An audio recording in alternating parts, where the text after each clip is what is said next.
Greetings, I am Tom Earl. On this week's episode, we talk my first seven-figure year with Crysta Tyus. Check it out. Woo!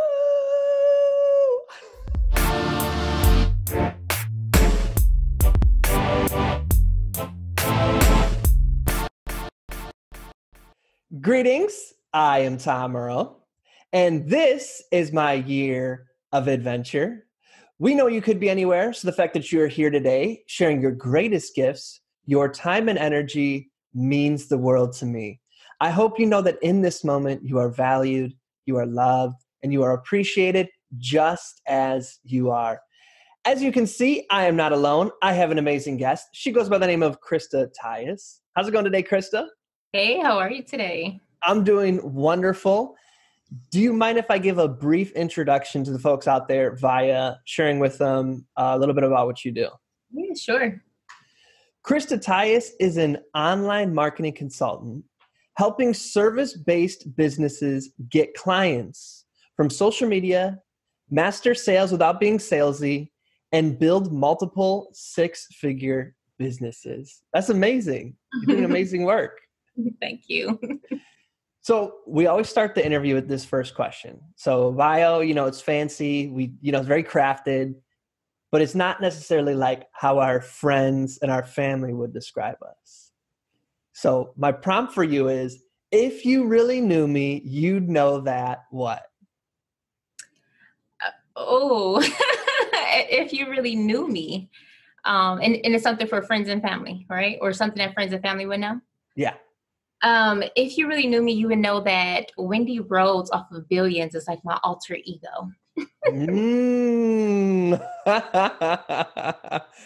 psychologist? Yes. Oh, that's awesome.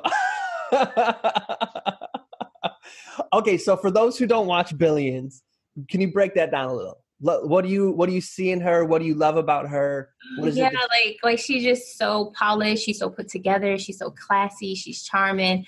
But then she's like straight to the point. And she has like the best of both worlds when it's like demonstrating like candor and caring to her patients and to the person that she works closely with.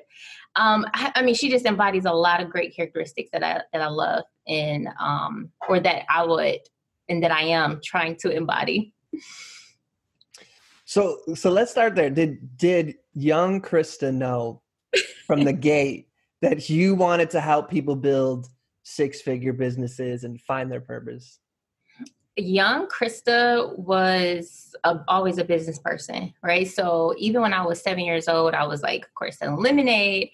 I would make menus and I would go around the house and I would have my brother and my mom actually order from my little handwritten menu. So if they wanted like a pancake or some Tostinos, they had to order it from me and I had to go in there and make it for them. So I knew deep down always, like I just knew I was like something with Wall Street, something with business. Like I was playing with QuickBooks at like 9 years old. Like I thought that was fun. Like I was geeking out. So I think ever since a very young age, like I've been fascinated with the business world and finance. And so when did you start to make the transition? Did you go right out of high school into entrepreneurship? Can you talk to us a little bit about, that part of your life?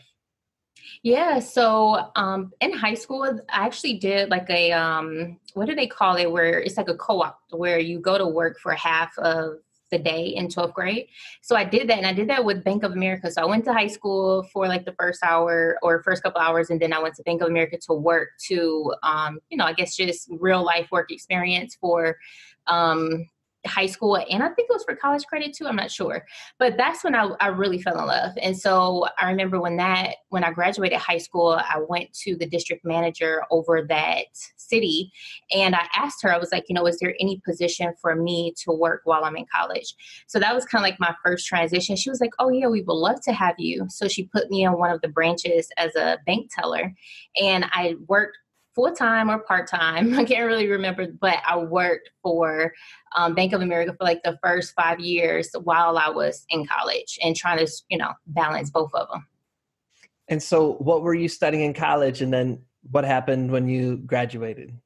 Yeah, so I studied business administration, and then I changed that to accounting. And I actually ended up having my daughter she is 11 years old now, and I ended up dropping out of college. So I dropped out of college and I started a family, and I really just focused on moving up, the corporate ladder, right? So I had enough college education, I guess, like an equivalent of like an associate's degree, to kind of move me along the ranks. Plus, I was just a really hard worker. So every year I got a raise and promotion when I was in banking. Every year I went up, a notch. And the initial goal was to become like a branch manager and to manage a branch for a few years and then ascend to a district manager and be over, a cluster of banking centers. And I was just like, man, that seems like such a long trek for me. It just seemed like it would take like years. I would be 30 years old plus before I was able to hit that level and have to like slowly but surely climb the corporate ladder. So that's when I just started looking at other opportunities, and I got into retail, ended up being a store manager at a retail clothing store. So that gave me a lot of experience. And then from there, I was just like, you know what, I really need to start my own business. And I just took the plunge. In like 2012, I was just like, I'm starting my own business. I want to do this myself. And everybody thought I was crazy. Everybody.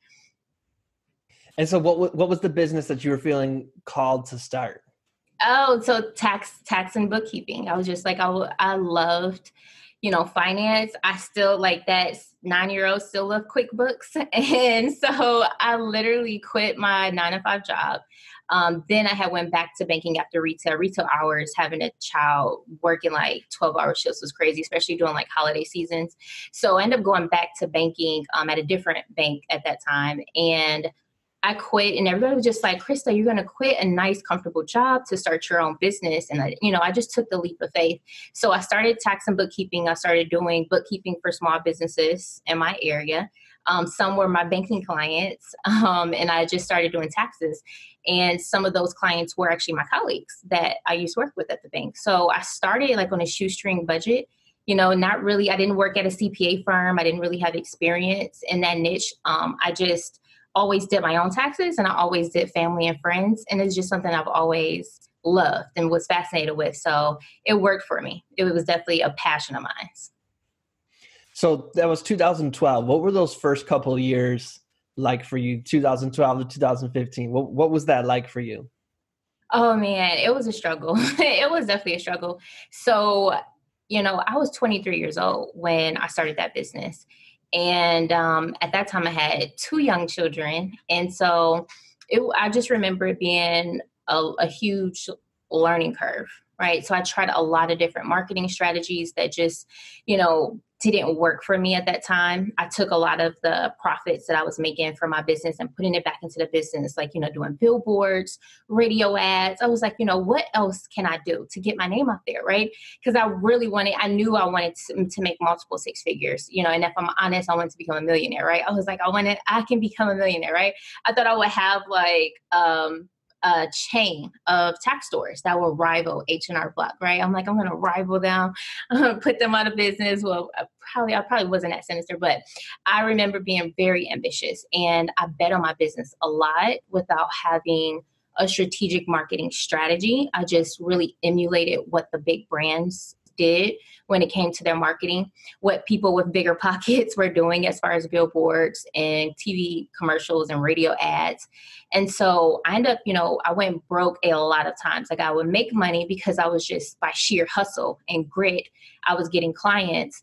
But then I would put all that money back into these different marketing campaigns to try to help, accelerate the process. And it just didn't work like that. So it took me a few years just to, I think they said that the definition of insanity is trying the same thing over and over again, expecting a different result. Like I was insane, like all of my 20s. Like I tried the same different marketing strategies, and I was just hoping and praying that it will work for me, and it didn't. So yeah, those first couple of years, thank God my children were young, because, we went through a lot of heartbreak and pain.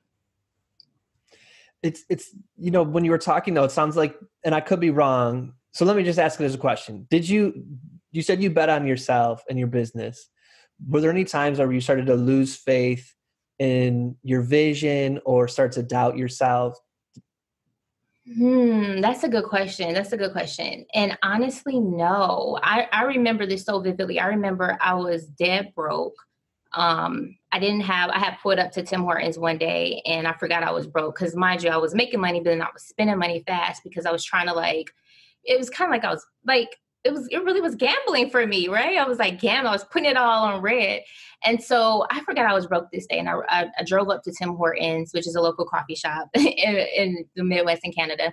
And I didn't have money to pay for a cup of coffee. Like I was on my floor in my car, like trying to find some quarters and some change. And I'm like, oh my God, my bank account was negative. It had overdrafted. So I remember driving away from the coffee house and was like, it's okay. Like something was just like, it's okay.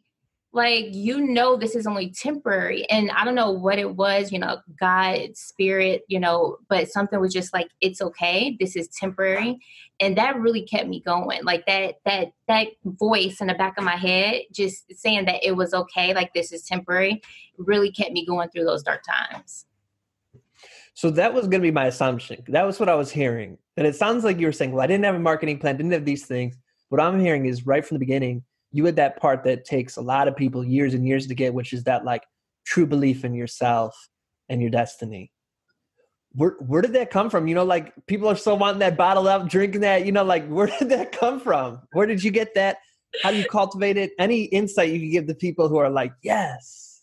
That is a really great question, Tom. Oh man, where did I get it from? I really don't know. I guess it could be just a combination of things. It could be just a combination of, who my mother was, right? She was a very hard worker. I saw her work like 12-hour days and like come home and take care of me and my brother, always put food on the table, even though I could tell it was probably a little struggle for her to do that. I don't, and I think, early on, like I'm not sure how big, or how much your community is on being spiritual or not. And of course there's no, preference for me, but I think that because I had like a higher, I want to say like a higher something to just keep me going. You know what I'm saying? I think that was it. It was just like, something was just like, Crysta, like, this is okay. This is temporary. Even when I was, homeless so keep in mind, I had a tax and bookkeeping office and I ended up losing my apartment that I was renting because I preferred to pay the rent on my tax and bookkeeping business over my house, right? So obviously, strategy was something was going to fold from that. And I ended up losing the apartment, getting evicted. And me and my two children, I actually end up having to stay in my tax office, right? And even then, like when we were making pallets on the floor and I was trying to make it fun for them, like, oh, we're having an adventure. Even then, I was just like, it was just something in my head. It was like, Crysta, like, this is only temporary. Like, this is just short-term pain for like long-term gain is what I was telling myself.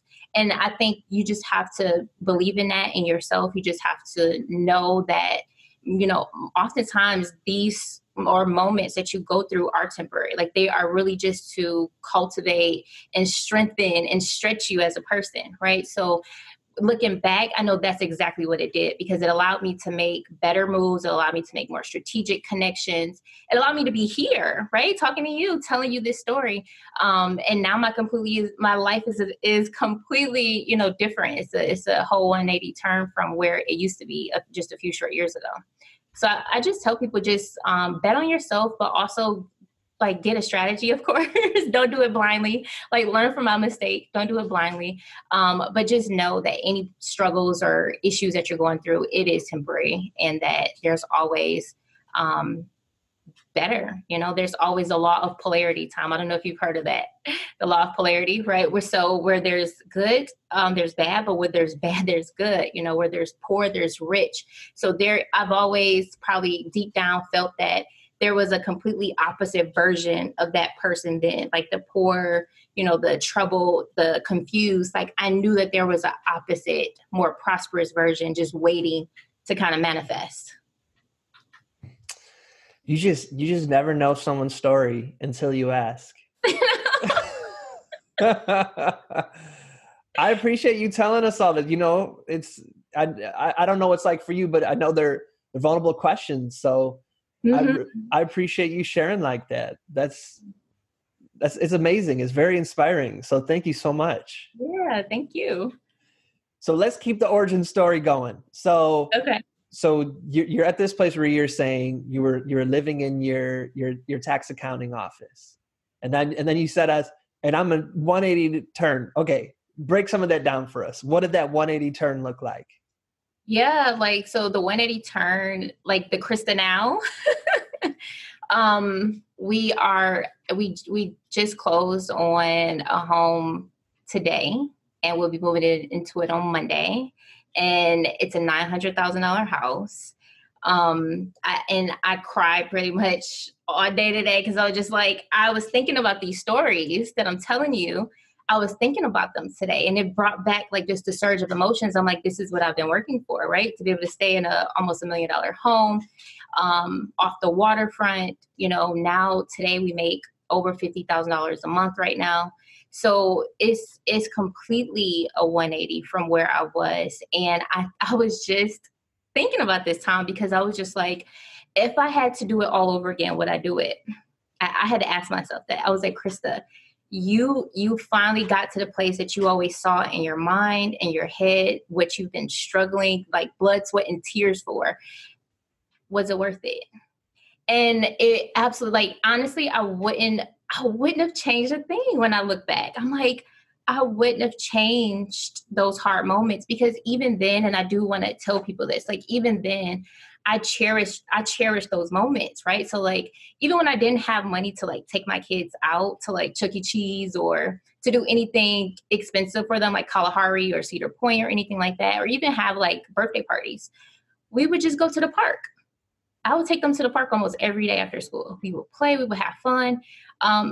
They still talk about that. They're like, when can we go to the park? And I'm thinking like, in my mind, I'm like, we're rich now. You guys don't want to do this. And they're like, no, we just want to go to the park. We just want to, enjoy the simple things that we always did. And I look back and I'm like, honestly, it was some really happy times back then, right? Like if you can be present in the moment, even when your bank account is not reflecting how you feel as a person and what you've been, like the energy that you've been putting out. Like being grateful, I feel is like the highest form of prayer. Like it's the best way that can bring you back into the present moment. And the present moment is really all that matters, is what you have right now today. Who are the people around you right now today? So when I look back at that, like I'm definitely grateful for every trial, every tribulation, because now it's given me the platform to actually speak on. Like I tell my clients this all the time, because there are a lot of people right now that are in the position that I was in. Like they were trying marketing activities that weren't working. They were confused on how to get clients consistently. And so I do what I do because I know that once people learn how to strategically grow their business, they will never go hungry again, right? Because once you know strategically sales and marketing, and it's not about always be closing, right? I hate that. I hate the Wolf of Wall Street way. It's just always about be connecting. How can you be of service to someone? And that's how I like to teach it, to where it feels great for my clients and for the people that they're prospecting to, right? And once they learn these strategies, like I do what I do because, Tom, I feel like I just went off on a tangent, right? I just feel like going off on a tangent. But I do what I do because I was there. I was so confused on how to get clients. And I went broke so many times trying to figure that out. So when people are like, oh my God, Crysta, I was about to close my business down before I found your YouTube video. Or Crysta, I was about to, your story is so inspiring because I'm in that exact same position. Or Crysta, I made my first $10,000 in my business. Like that stuff, like that gets me fired up. Like I get so excited when I hear people just have like a mental mind shift on the possibility, because once they see evidence that it's possible, that's another voice in the back of your head that's like, no, Crysta did it, I can do it, right? So yeah, sorry, Tom, I just went off way on the tangent on that question. You got nothing to apologize for. We're in flow right here. You know what I mean? We're just channeling whatever something greater than ourselves. We're just getting out of the way and letting it channel. You know what I mean? Right. So, I mean, I'm feeling like, so, usually I get like a feeling where I'm like, okay, this person has something to say. I want to see if they're willing to say it on my show. Yeah. And I, reaching out to you, and now it's all coming out. I'm like, oh yeah, this is why I had that feeling, because this is, and I just want to say, because there's some, a lot of people listening to this might be in LA, so they're hearing, oh, like $1 million house. Oh, that's like as cheap as it gets in LA. No, we're talking Michigan $1 million house. It's humongous, right? A $1 million house in Michigan is like an estate, like they call it an estate. But yeah, you're right. In California, people are like, I live in $1 million house now, right? And it's like, that's like the normal for you guys. So I wanted to give that context that, from homeless to mansion on the waterfront, you did it. Right. Yes. So, what led me to reach out to you is so often when people start their business, they're hoping to one day post in, our Facebook groups, like, I did it, $50,000 a month. I'm bringing in, like, first of all, let's start, once we get the story, then we're going to go tactical, but just tell us, how does that feel when you were like, okay, like, I can comfortably say I'm there. How does that feel? Oh, it feels great, because I've always did it from like a place of service. I immediately, I was just like, people have to know my story. Like, they just have to know, because I was once there and I know the struggle, right? So when I got there, I felt a strong desire. I was just like, just tell people exactly how you just did that. And so how did you do it? So take us from, if you can, like, tactically, how did you go from, going from where you're like, wow, I've hit the bottom. What do I do from here? Like, I still believe in myself, but now how do I get the mechanics? What did you do to start turning it around? Yeah. So, I just went on like a journey of just learning marketing and sales, right? So I geeked out on all the books, on all the, gurus and coaches and programs that you could probably think of. And slowly but surely, I just started piecing everything together and taking action. So one of the very first things that I discovered with sales is that oftentimes when people go to the market to sell something, they typically sell the industry or the profession that they're in, and not the problem that they're solving, right? So for instance, tax professionals, accountants, CPAs, bookkeepers, like, they go to the market to say, hey, Tom, I can do your bookkeeping for you. Or, hey, Tom, I'm a CPA. They rely on their credentials. They rely on their education. And you as the consumer, you're like, well, it's 1,000 of you guys just in my 10-mile radius. So now you start competing on price, because they come to the market commoditized, right? So they get treated as a commodity. People just, okay, well, how much do you charge is what the first question that the consumer asks when they come to the market like that. So what I learned was, instead of going to the market touting like your credentials, that you're CPA or EA, or how many years you've been licensed, or how many years of experience you have, you need to go to the market talking about people's very specific problems. So what does taxes and bookkeeping, accounting do for your client? So if your client right now is making, $100,000 a month, they're $1 million in income, they just experienced this massive growth. If someone came to me right now and was just like, Crysta, I know you're on track to close $1 million in revenue, and you're freaking out about your tax liability. You haven't been keeping accurate numbers on your estimated taxes. I can help you, right? So they didn't come to me and say, I'm a tax professional or I'm a CPA and I can help you. They actually specifically talked to me and let me know and resonated with what my real problem was. And now I'm like, how can you help me, right? So when I figured out that's how I needed to sell my services, I went from like 0 to 100,000 real quick, right? And then I was just like, from there, it was just nothing could stop me. So now that's exactly how I teach people is like, one, have a niche in mind, no matter if you're, no matter what industry you're going after, you want to have like a perfect person in mind. So if we can't right now go to LinkedIn, go to Facebook, type in their industry and pull them up, or pull up groups that these people are congregating, you're not niche down enough, right? Because birds of a feather flock together, your people are already congregating somewhere. We just have to find them. We just got to know like who they are. So that's the first step that I did. I just niched down, right? I picked a particular industry, a particular profession, and I went straight to that person. The second thing is I researched what their exact problems were. Like, what problems do that niche has, right? And then you can go to Google to that, and just kind of geek out on what are some unique problems that these people face. Now you just go to the market with your solution. Hey, Tom, I know you have this problem. I know you've been struggling with this. I know you've been thinking this. I can help you with that. Right. And then Tom's going to be like, how? Like, how can you help me? And now you made a genuine connection. So now it's not always be closing. I'm a CPA, I'm an EA, come to me. Now it's just, I always be connecting, like always just go out and connect and find the people that you know that are in pain. And that's all I do right now. I know that there are tens of thousands of people right now in pain with their marketing strategy, with the inability to get clients consistently. And I'm like, I see you, I feel you, I hear you. Like I was there. You probably tried billboards. You probably tried flyers. You probably are dabbling in Facebook ads and LinkedIn ads, and you're trying to figure out like why this isn't working for you. I get it. I can help you get clients consistently in a way that feels great. I can help you. And then people are like, well, how? How? And then now I open up a genuine connection. So that's exactly what I did step by step. That's exactly what I continue to do. It's not a complicated process at all. And it will change all of your listeners' lives if they are trying to grow their business. Like just those 3 steps would change their life completely. This is where we insert the GIF of throwing money at the screen, right? Like, take my money. Okay, so I love that point of rather than leading with all of my accolades and how awesome I am, leading with their problem. So can you use an example of either you yourself or any of your clients where you helped either like your own language or someone else's shift from being like me-centered to customer-centered? So we can get some examples so it's tangible for folks listening. Yeah. So for instance, my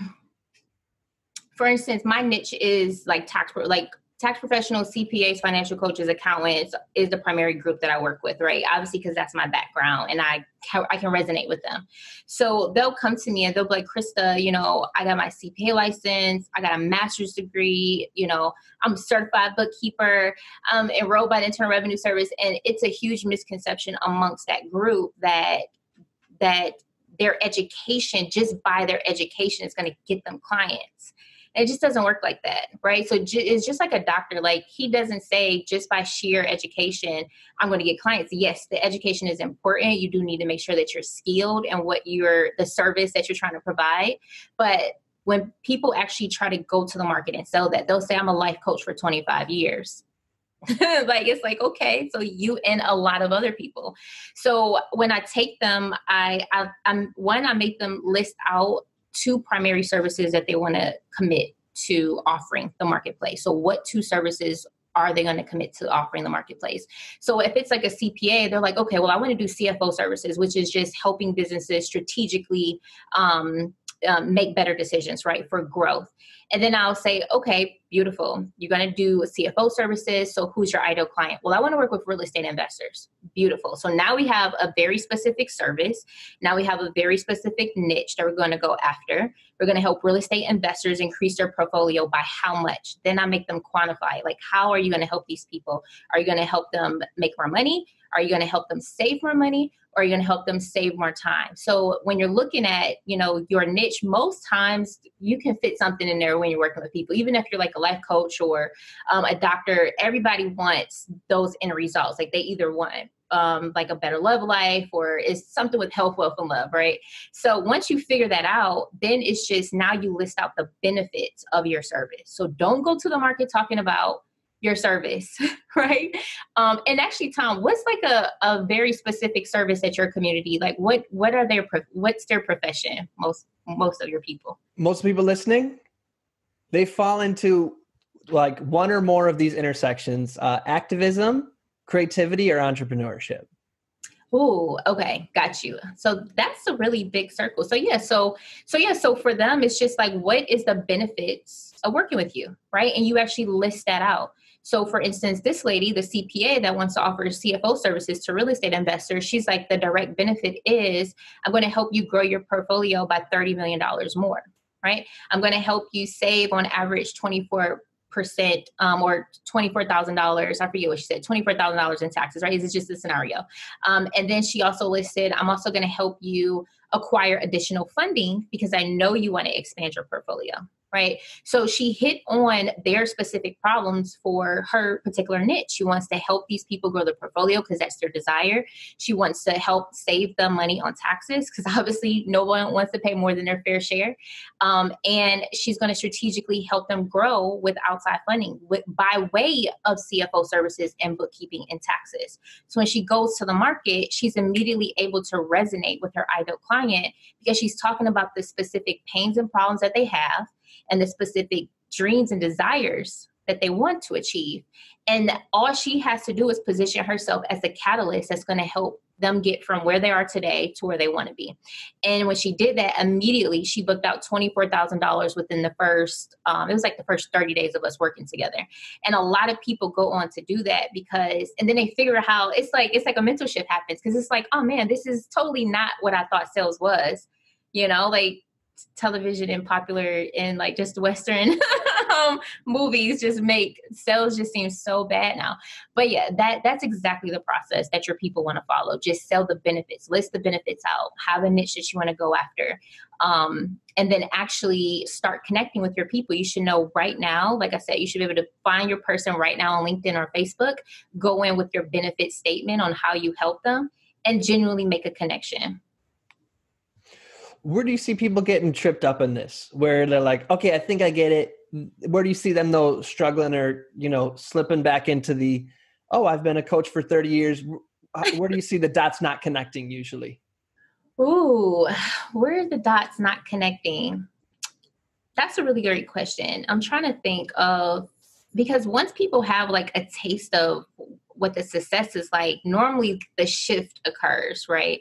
So if they're still trying to rely upon referrals or just their years of experience, it's because they're just not in pain enough, right? Like they haven't really gone through a downturn in their profession yet. Normally when people come to me, either some people they just have foresight. They're just like, I'm not in for this struggle life. I'm going to go straight to a coach. And I admire people like that because I wish I had the foresight to find somebody who is doing what I wanted to do and pay them money. I would have saved years of my life in struggle, right? So I really commend those people that do that.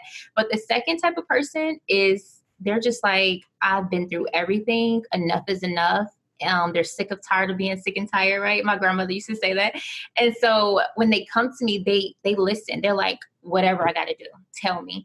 So I would just say if somebody does or they don't see the benefit, they probably are just comfortable right now with how they're getting business. I appreciate that. So you're saying go to market. So let's say I got the messaging, I know my niche, I've got those things in place. What does go to the market look like in 2020? Go to the market. Yeah. So go to the market looks like once I understand what my ideal client's problem is and what their desires are, I'm just going to make a genuine connection with them on LinkedIn or on Facebook. And I'm just going to genuinely connect with them and let them know how I can help and just see if they need help with that.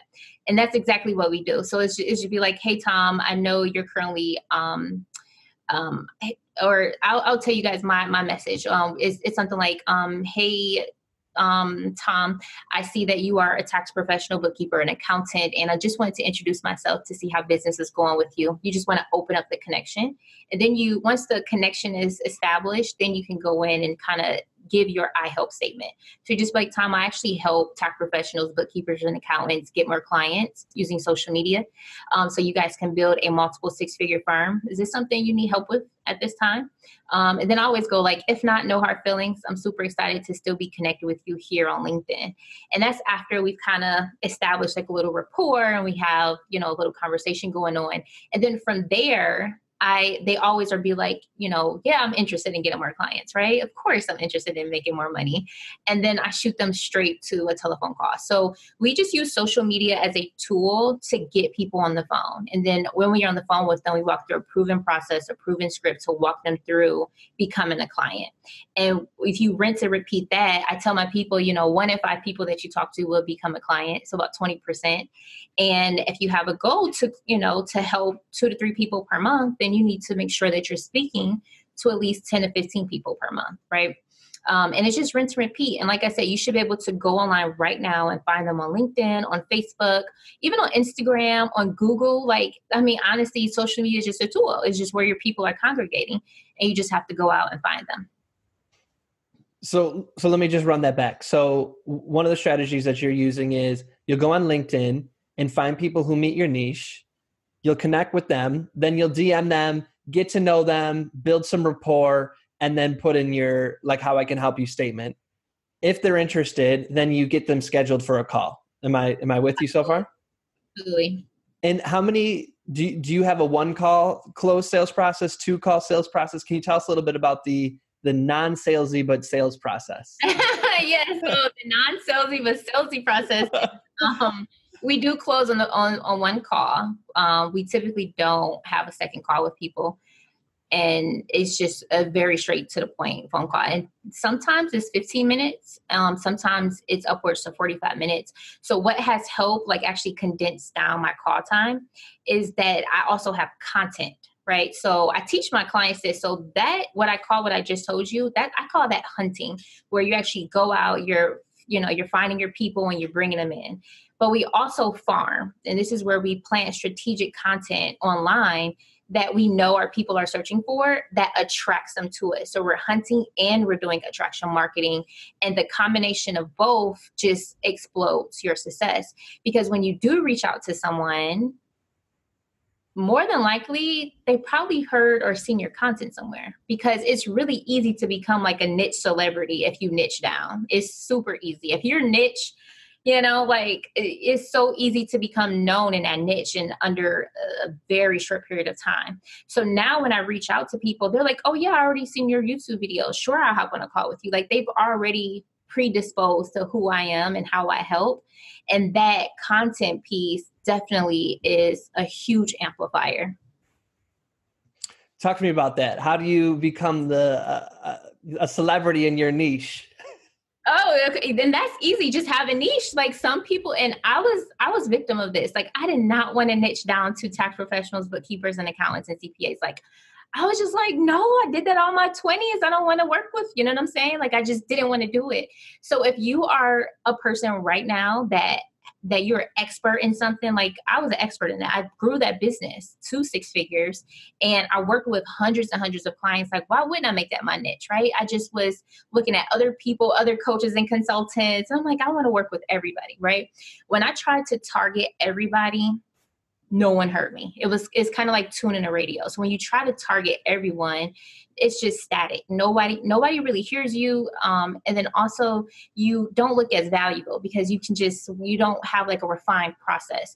When I immediately went to the market and I started talking specifically to tax professionals, accountants, bookkeepers, CPAs, my people were like, where you been? Where you been? We've been waiting on you. And I was just wow, I delayed my success by a year. I probably should be a millionaire right now, right? But because I took a year niche hopping, it cost me a lot of heartbreak and pain. So if you already have an expertise or experience in something, I would go with that niche first, regardless if you're totally passionate about it. And then the second alternative choice would be what your passion is, as long as you're ready to go all in on that passion. So once you niche down, then you just want to understand the pains and problems of your people. And you can use Google for that. What are people organically searching for? And I always tell my clients this, you don't want to think what your clients are struggling with, right? And start talking about that. You actually want to go to Google. What does Google say? People are also asking this. And Google has a list of questions that people are asking every single day. You want to take those questions and you want to create content around that. So now when you actually put that content out there, you're going to be discovered organically. That was a gem. So for the people who were, they're multitasking while they're listening, we caught them, thinking about their empire. Can you run that back? So for people who want, the tactical mechanical of it, where do you go on Google to get that kind of stuff? Can you run that back again? Yeah. So if I want to target, let's just say coaches and consultants, right? I'll say coaches and consultant problems, and I'll Google that just to start, just to kind of get the juices flowing, okay? Once you do that, Google's automatically going to start suggesting other topics and phrases that your people are searching for. Then they'll say people are also searching for what's the best software that for coaches and consultants? What's the best CRM for coaches and consultants? How to get clients for coaches? You know what I'm saying? It's going to give you all the goods right there. It's like a gold mine, I'm telling you. If you pay attention to people are also asking, and you keep drilling down and you keep searching those terms and then drilling down, literally you can get 100 pieces of content over the next hour and a half, and you literally have content that you can plan and put out over the next 30, 60, 90 plus days that people are already wanting to know. And that's what you want to go to the market with. You want to make sure that you're always putting out content that people are already searching for. That's how you're going to actually get discovered and become a niche celebrity fairly quickly. And then where have you been finding the most success, or where are you the most consistent on which platforms for putting that information out?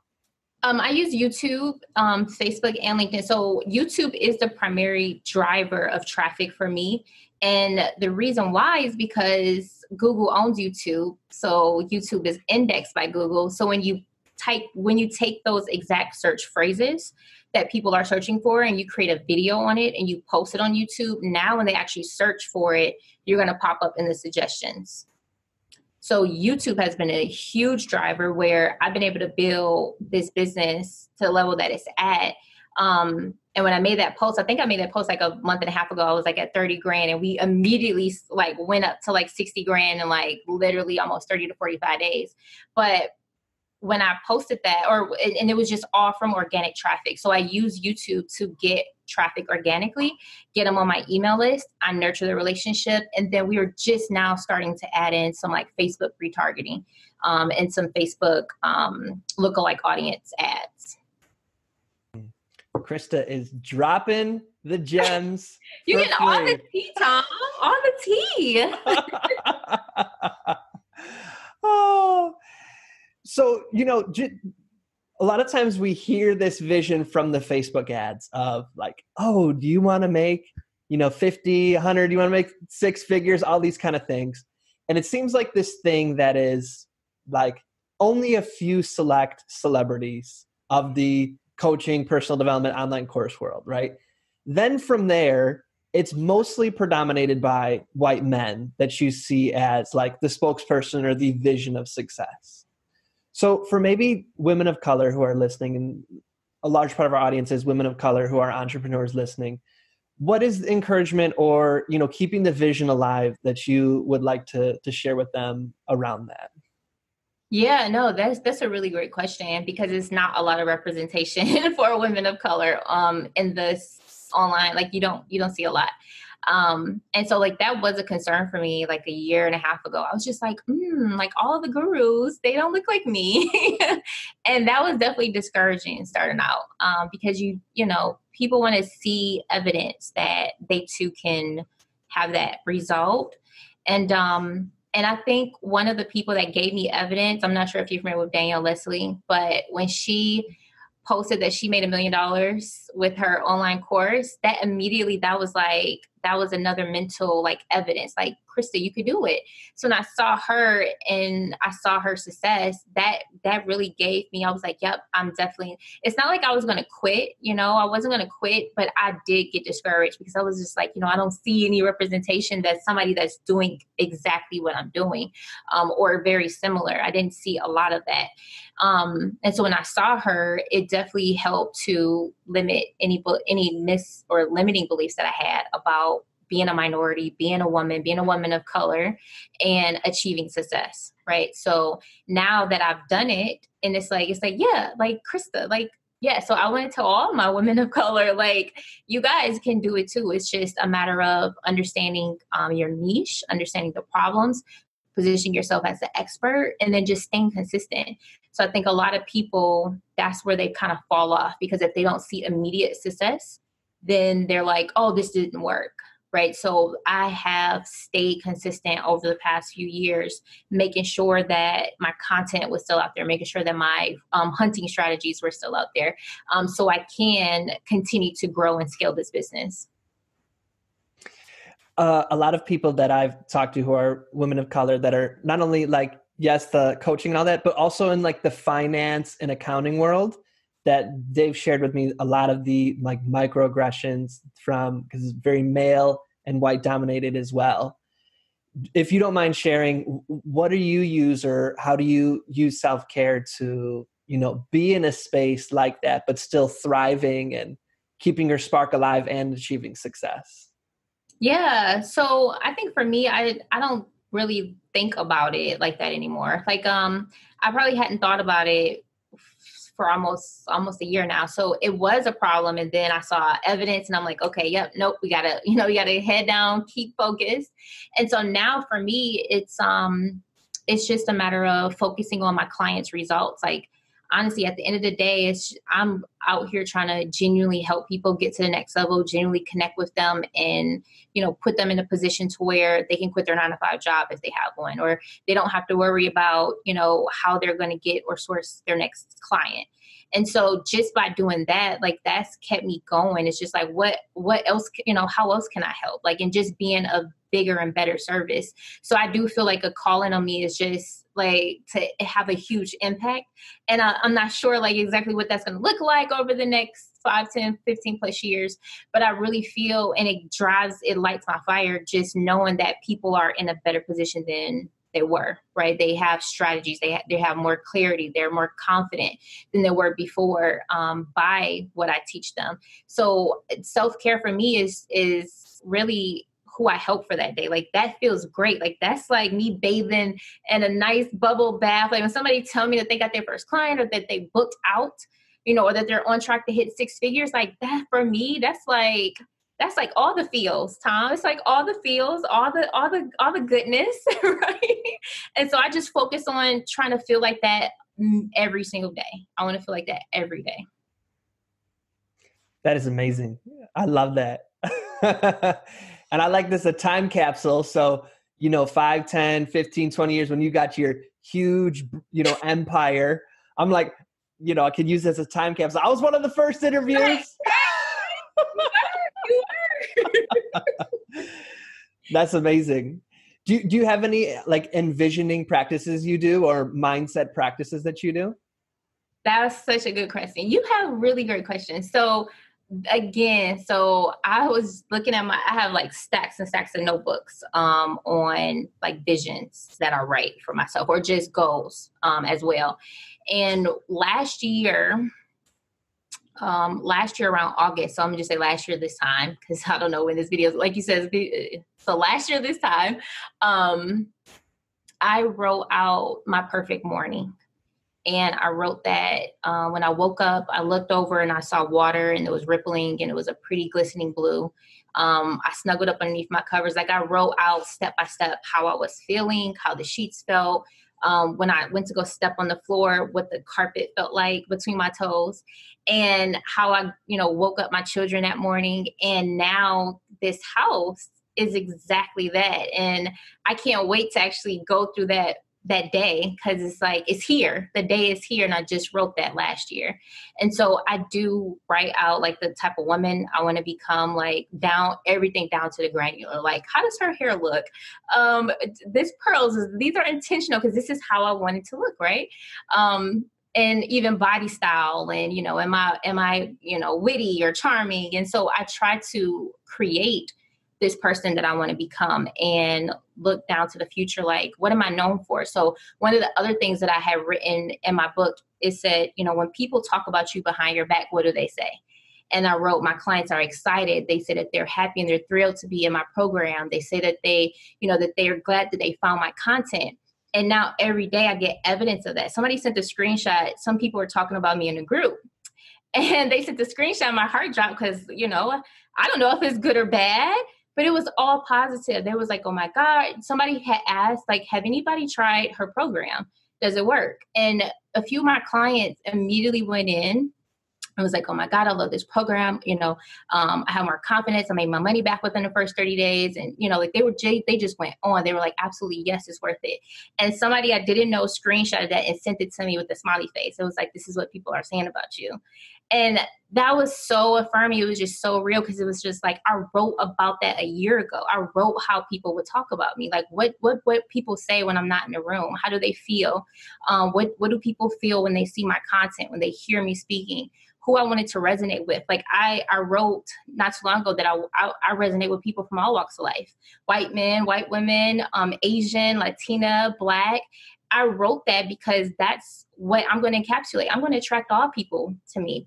Race and gender is not going to be a barrier to entry. Race is not going to be, a thought. It's just like, oh, this person, she sounds smart. She knows what she's talking about. I want to work with her. And it's not like, oh, I want to work with her, but she's Black. You know what I'm saying? Like that. I wrote all of this out and I envisioned every aspect of my life and how I wanted to manifest. I'm getting shivers because on Wednesday of this week, so 2 days ago, I wrote out my perfect day in detail, just like what you're saying. Yes. And it was the coach I had was like, write it out because it comes true. So now you're telling me a year ago I wrote it out and it came true, Tom. Yep. Wow. Shivers. Yeah. No, seriously. Is there anything else about your business that you'd like to share with folks listening? You actually have asked some really great questions. No one's ever asked me these questions before. Like you definitely were very thorough, and I'm sure your people got a lot of, like you said, tactical ways that they can use. So I'm happy that we got that out. Wonderful. I'm happy about that. So then a couple questions back to that I ask everybody. So during February, so in our household, we celebrate Black History Year every single day. We emphasize Black history, but we really celebrated Black History Month. So I ask all of my February guests, who is somebody from Black history that you might know personally, or that is somebody that people don't know? And it could be someone that you might know that you think people should have on their radar that's outside of the top 3 that they usually teach in schools. You know what I mean? So no Barack and Michelle Obama, right? Yeah. So, for me, and when you say Black History Month, so what I look to, I really look to see just evidence of people who are in positions that I want to be in, right? So obviously people know about Oprah, that's pretty commonplace. But it's really important for me to see very successful people doing things that, I wouldn't have conceived that I could have that or have that type of lifestyle.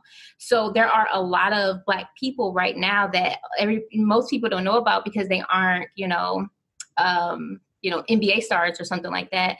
But there are really a lot of smart Black people that are pioneering a lot of, just leading edge technology and biotech and healthcare and software. And so I've made it my business to follow a lot of those people. So, one is Robert Smith. He's a billionaire. He donated to Morehouse College. He paid for everybody's tuition, I think just last year. Another one is Paul Judge. He's a serial entrepreneur and investor. He's invested, hundreds of millions of dollars. He now has a portfolio of, I think it's over $1 billion worth of software companies that he's invested in. There's Michael Siebel, who invests in other software companies, but a lot of these people are pioneering very, very big causes like biotech for cancer, softwares for very specific industries, aerospace. And it's so inspiring, seeing these people, seeing these billionaires and is it called a decamillionaire where they're worth $100+ million.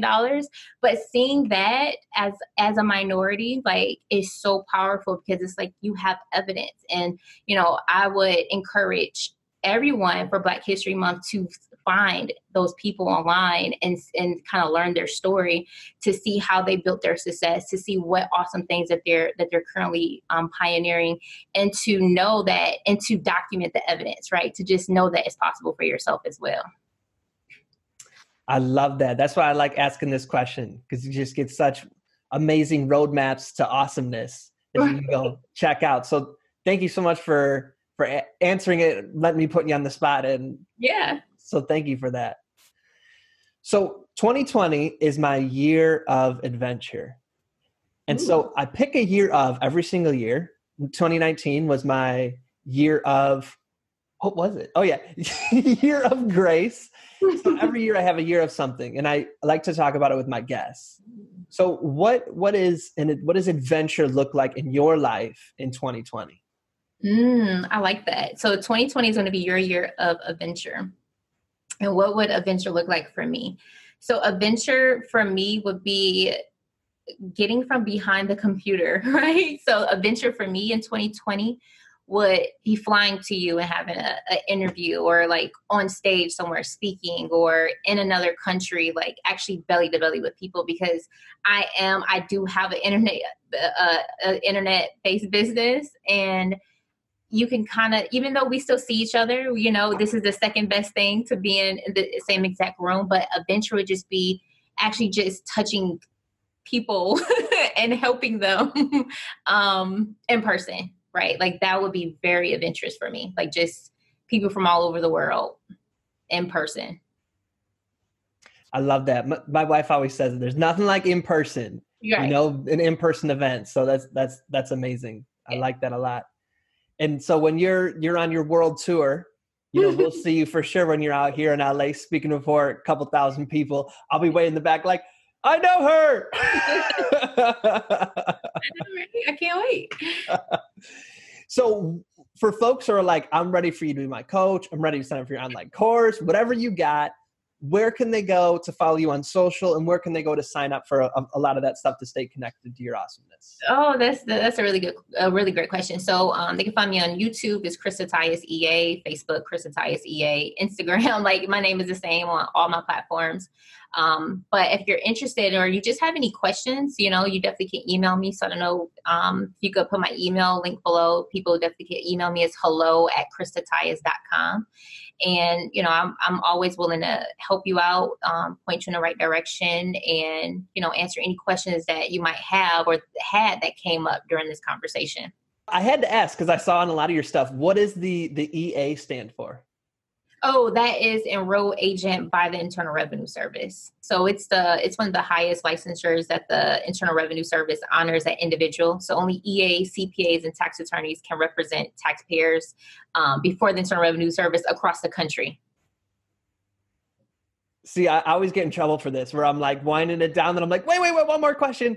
A lot of people in finance that I've helped, have a message on social media, they're worried about the restrictions of seeming like they're giving like client advice, or in the comments replying back. And it seems like you give client advice, then you can, get fined and et cetera for these kind of things. Do you have any advice for people in the, a regulated industry who are trying to build a social media presence? Yeah, so I would definitely wouldn't give specific advice. Really, you can't, just because you don't know a client's personal situation. So I would just say give value, tell them what people can typically do with these different scenarios, but also that disclaimer, like, is still based upon your individual situation. And I would invite you to a free 15-minute strategy session and just push everybody to a telephone call. So then you can kind of solidify that prospect client connection, and you're at more liberty to discuss in private, in person, their situation. So I would give value and be like, if you want a free strategy session or a free 15-minute call, feel free to book your call here, or you can personally message that person and offer them a free strategy session with you personally if they want detailed specifics. Because people would do that. They're like, well, how do I do this for me? Or how is this for my situation? And I would just push them for a call. Dope. Appreciate that. Yeah. Show notes for today is tomrell.com/Crysta, tomrell.com/CRYSTA, tomrell.com/Crysta. So you can find the email, YouTube link, all that stuff if you're on the go and you're like, I don't have time to write it down. So I got you there. Crysta, I want to thank you so much for, taking the chance. You're so busy. You're literally moving into a new home on Monday, sitting down with me. And oh my gosh, it just really felt like so meant to be. I'm just so grateful right now. So thank you so much. Thank you. I really appreciate it. This is really good stuff. I appreciate that. Our closing ritual is for you to share an invitation with those who are listening. So what would you like to invite those listening to do, to become, to evolve into, to think about, to consider? What is your invitation? My invitation would be to be clear on the type of life that you want. Be clear on the type of experiences you want to have. Be clear on the type of, parent you want to be, mom, dad. Be clear on just the type of person in all aspects on who you are, and write it down. Write it down, and every day look at it. Every day, know that it's going to happen. Keep that in the back of your head that it's just a fact. You just aren't experiencing it just yet, right? It's already happened, actually. You're just not experiencing the reality of it. So, but just be clear on who it is that you are, who it is that you want to become, and work every day towards that. I mean, thank you once again, Crysta. I appreciate it. You're the best. Thank you. Remember us when you get to the top. I will. Like, no, Who's this guy? You're my first interview, so I'm always going to remember this one. And to all of those who are listening, as always, we're wishing you peace and blessings. Thank you. One more thing. I'd love to continue the conversation. Feel free to join me at tomearl.com/join. Subscribe below, or let's connect on social media. Tom Earl Artist. Thanks again for watching.